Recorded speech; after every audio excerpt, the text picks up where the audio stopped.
ఎప్పుడైనా సంక్షోభం లేదా క్రైసిస్ అనే మాట విన్నారా?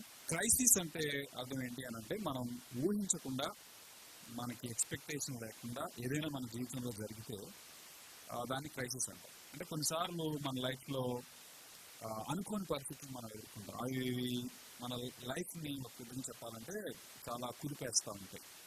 అలాంటి పరిస్థితుల్లో మనం ఏం చేయాలి, ఎటు వెళ్ళాలి, ఎక్కడికి వెళ్ళాలి, ఎవరి మీద ఆధారపడాలి, ఎలాగా ఆ సమస్యలో నుంచి బయటకు రావాలో మనకు అర్థం కాదు. ఓకే, ఫస్ట్ థింగ్ అనుకోకుండా జరిగేది. రెండోది, ఆ పరిస్థితుల్లో బికాజ్ వీఆర్ నాట్ ప్రిపేర్డ్, మనం సిద్ధంగా లేం కాబట్టి దానికి ఎలా రెస్పాండ్ అవ్వాలో కూడా మనకు తెలియదు.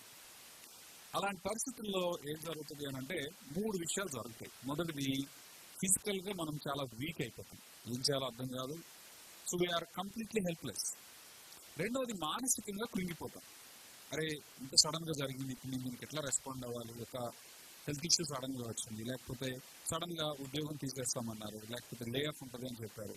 అలాంటి పరిస్థితుల్లో ఆటోమేటిక్గా ఎమోషనల్గా, మానసికంగా మనం కృంగిపోయేటువంటి అవకాశం ఉంటుంది.